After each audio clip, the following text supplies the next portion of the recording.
நம்முடைய ஜனன ஜாதகத்துல 12 பாவகங்கள் இருக்கும். இது எல்லாருக்குமே நமக்கு தெரியும் இல்லைங்கய்யா. 14 பாவங்கள் இருக்குது அப்படின்னு நீங்க சொன்னாலும் சரி, ஒன்றும் பிரச்சனை இல்லை.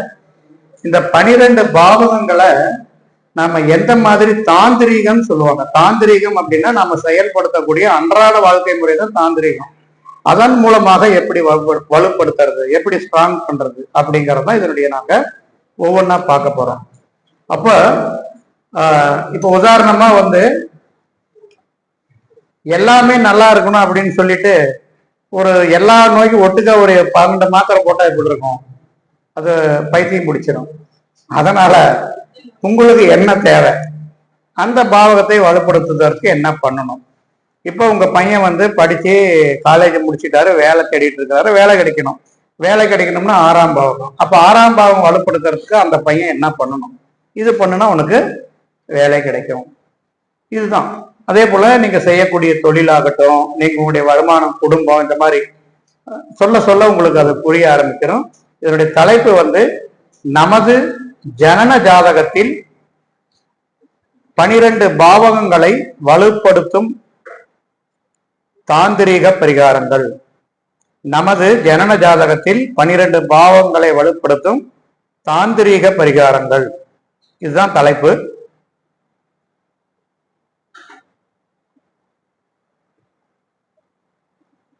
இதுல ஃபர்ஸ்ட் பாவகமான எழுதிக்கோங்க, லக்னம் வலுப்பெற அப்படின்னு எழுதிக்கோங்க. லக்னம் வலுப்பெற.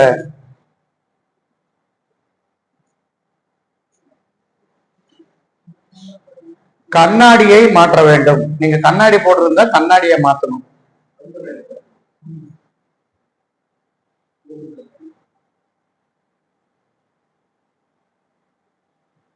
அடுத்து புகழ்பெற்ற மனிதரை நீங்க சந்திக்கணும். புகழ்பெற்ற மனிதரை சந்தித்தல். நரேந்திர மோடியை போய் பார்க்கணும்னு சொல்லிடாதீங்க, அவர் அப்பாயின்மெண்ட் தர மாட்டார். என்னங்க அடிக்கடி? அப்ப எந்த அளவுக்கு நம்ம ஊர் லெவல்ல இருக்கக்கூடிய புகழ்பெற்ற மனிதரோட சந்திக்கலாம். புகழ்பெற்றவர்களின் போட்டோவை நம்ம மாட்டி வைக்கணும். புகழ்பெற்றவரின் போட்டோவை வீட்டில் மாட்டி வைக்கணும்.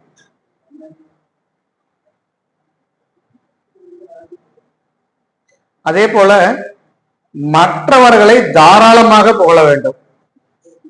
சூப்பருங்க, அருமைங்க, உமாமா அட்டகாசம், அருமையா பண்றீங்க, அப்படி சொல்லணும் நீங்க. இது நம்ம ஜிவி ஐயா அடிக்கடி சூப்பரா சொல்லுவார், அருமைங்க, சூப்பருங்க அப்படின்பார். அதே போல நம்ம மின்னக்கல் ஐயாவும் அப்படின்னு சொல்லுவார், சூப்பருங்க, அருமையா. அப்படி புகழுங்க. அப்படி நல்லா புகழ புகழ என்ன ஆகும் அப்படின்னாக்க உங்களுக்கு புகழ்கள் வரும். அதான். அடுத்ததாக தலை சம்பந்தப்பட்ட பிரச்சனை உள்ளவர்கள், லக்ன பாவனா தலை அல்லவா, இப்ப தலை சம்பந்தப்பட்ட பிரச்சனை உள்ளவர்கள் அடிக்கடி முடிக்காணிக்கை செய்து கொள்ள வேண்டும்.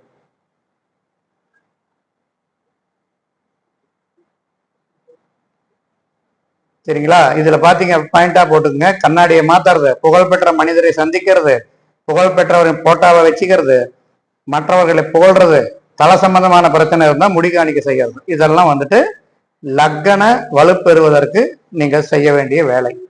இப்போ இதுல நமக்கு செலவு இல்லாதது எது அப்படின்னு கேட்டா, புகழ்றது ஒன்றும் செலவே கிடையாது. 5 பைசா காசு இல்லை, ஒன்றும் பிரச்சனை இல்லை. தாராளமா புகழுங்க. பூபதி நீங்க அவரை புகழுங்க, அவரு உங்களை புகழட்டும். வீட்டுல மனைவியை புகழுங்க. குழம்பு நல்லா இருந்தாலும் சரி, நல்லா இல்லைன்னாலும் சரி. அது மாதிரி அதாவது ஒருத்தர் கணவர் சாப்பிடும் போது அந்த உணவுல முடி உளுந்துருச்சம்மா, அந்த முடி கையில எடுத்து காட்டிட்டு, இந்த முடி இதுல இருக்கிறதோடு உன் தலையில இருந்தா சூப்பரா இருக்கும் அப்படின்னு சொன்னாரு.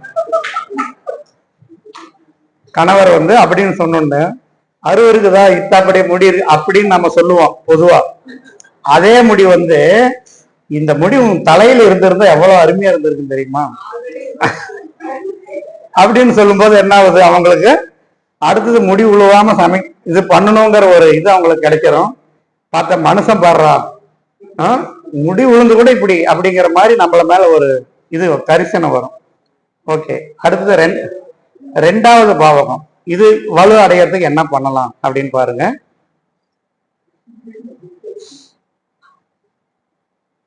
ஒரு பழமொழி நீங்க கேள்விப்பட்டிருப்பீங்கன்னு நினைக்கிறேன். பொம்பளைங்க வயசும் ஆம்பளைங்க சம்பளத்தையும் சொல்லக்கூடாதாம்மா. அது தெரியுமா? கேள்விப்பட்டிருக்கீங்களா? பொம்பளைங்க வயசு சொல்லக்கூடாது, ஆம்பளைங்க சம்பளத்தை சொல்லக்கூடாது. இதுதான் மேட்டர். சரிங்களா? சரி, இதுல நம்ம ரூல் என்ன சொல்றோம்னா, நமது வருமானத்தை யாரிடமும் சொல்லக்கூடாது. இரண்டாம் பாவங்க வலுப்பெறுவதற்குண்டான வழிமுறைகள்: நமது வருமானத்தை யாரிடமும் சொல்லக்கூடாது. ஆண்கள் சந்தனத்தால் கை கழுவ வேண்டும். ஐயா விஜய வகுப்புல இருக்கிற மாதிரி கிடையாது, டக்கு டக்குன்னு எழுதிட்டே போகணும். இருங்கய்யா இன்னொரு வாட்டி சொல்லுங்கய்யா, இதெல்லாம் சொல்ல மாட்டோம். டக்கு டக்குன்னு போயிட்டே இருக்கணும். ஆண்கள் சந்தனத்தால் கை கழுவ வேண்டும். பெண்கள் மஞ்சளில் கை கழுவ வேண்டும்.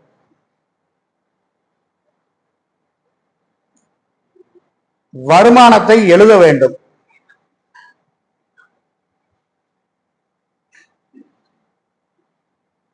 மது புகைப்பழக்கம் உள்ளவர்கள் அடிக்கடி துளசி சாப்பிட வேண்டும். மது புகைப்பழக்கம் உள்ளவர்கள் அடிக்கடி துளசி சாப்பிட வேண்டும். கண் திருஷ்டி போக புருவ முடியை கட் செய்ய வேண்டும்.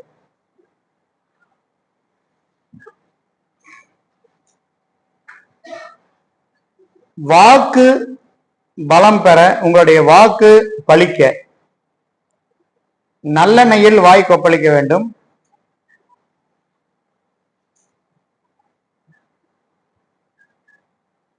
குடும்பம் ஒற்றுமையாக இருக்க ஃபேமிலி போட்டா மாட்டி வைக்க வேண்டும்.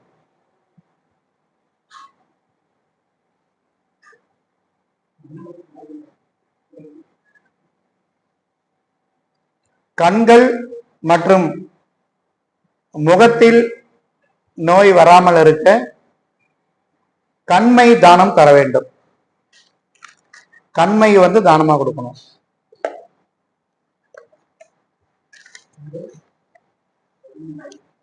அடுத்தது மூணாம் பாவகம். முயற்சிகள் வெற்றி பெற, முயற்சிகள் வெற்றி பெற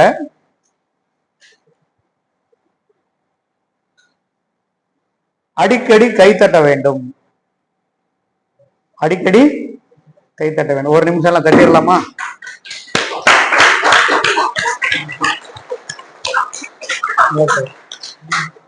அடிக்கடி கை தட்டிக்கோங்க. ஜாமத்துல இருந்து தட்டிட வேணாங்க. அதனால் மற்றவர் உதவி கிடைக்கும். கை தட்டினீங்கன்னா உங்களுக்கு உதவி கிடைக்கும். இப்ப கவனிச்சீங்கன்னா திரு நங்கையர் என்ன பண்றாங்க?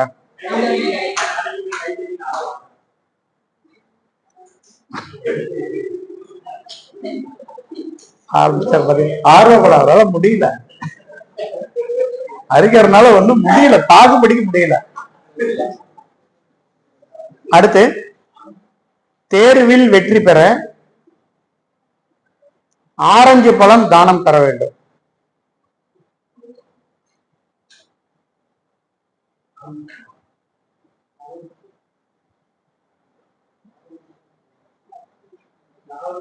நல்ல பைக் வாங்க, நல்ல பைக் வாங்க ஃபேமஸ் பிராண்ட் பைக் போட்டாவோ ஒட்டி வைக்கணும். இது மூணாம் இடத்துக்கும் பைக்குக்கு என்னையா சம்பந்தம்னா, சிறுதூர பிரயாணம் போறோம் இல்லவா, அதுக்காக பைக் வேணுமா இருக்கும் இல்லையா? அப்ப பைக் சிறுதூர பிரயாணத்துக்கு பைக் வேணும் அப்படின்னா நல்ல ஃபேமஸான பிராண்ட். நீ அது என்ன சொல்றது, அந்த ராயல் என்ஃபீல்டு, ஹீரோ ஹோண்டா, இதெல்லாம் இந்த மாதிரி ஃபேமஸான இதை ஒட்டிக்கணும். திருநங்கையருக்கு வாழைப்பழம் தானம் கொடுக்கணும். திருநங்கையருக்கு வாழைப்பழம் தானம் கொடுக்கணும்.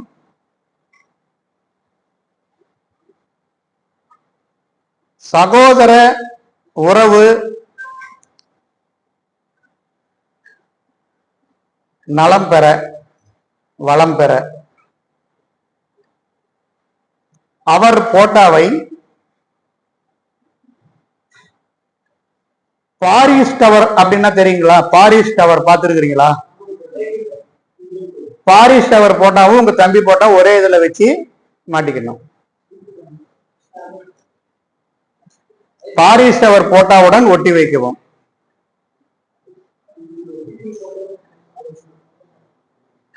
ஐயா உபஜயம் சொல்ற தெரியுதுங்களா? ஈபிள் டவர், ஈபிள் டவர் உலக அதிசயத்தில் அது ஒண்ணு.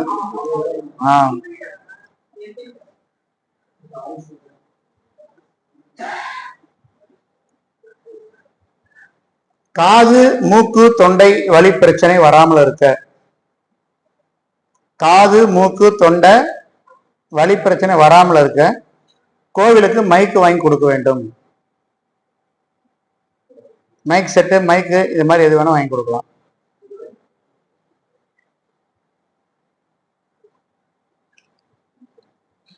அடுத்து 4ஆம் பாவம்,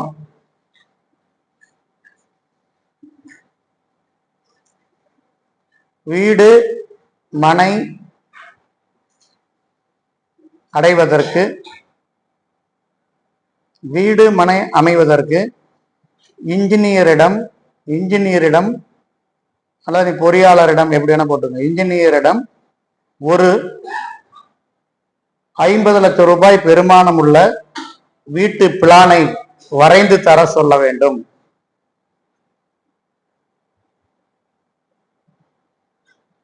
அதனை வீட்டில் ஒட்டி வைக்க வேண்டும்.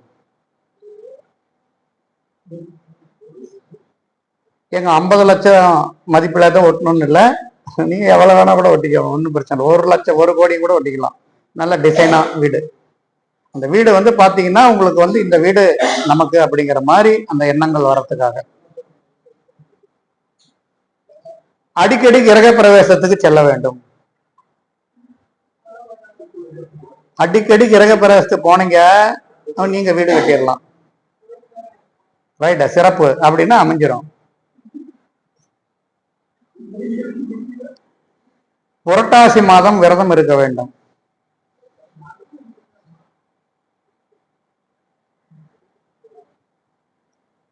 பன்றிக்கு உணவு அளிக்க வேண்டும்.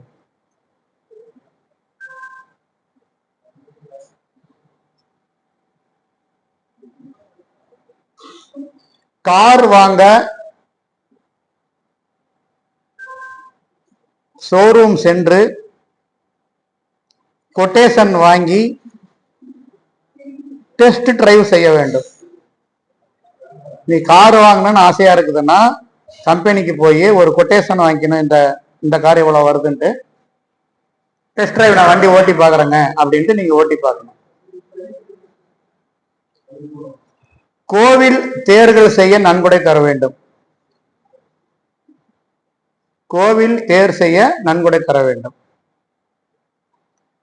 தாயுடன் உறவு மேம்பட, தாயுடன் உறவு மேம்பட அனாதை ஆசிரமத்தில் உள்ளவருக்கு ஆடை தானம் செய்ய வேண்டும். தாயுடன் உறவு மேம்பட அனாதை ஆசிரமத்தில் உள்ளவருக்கு ஆடை தானம் செய்ய வேண்டும். நுரையீரல் மார்பக பிரச்சனை வராமல் இருக்க, நுரையீரல் மார்பக பிரச்சனை வராமல் இருக்க குழந்தைகளுக்கு அடிக்கடி பலூன் வாங்கி தர வேண்டும்.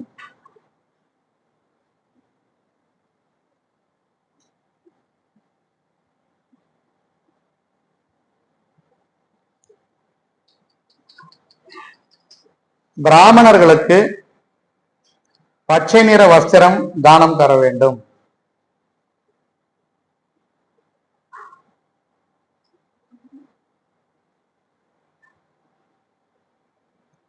பதவி உயர்வு பெற நாற்காலி தானம் செய்ய வேண்டும்.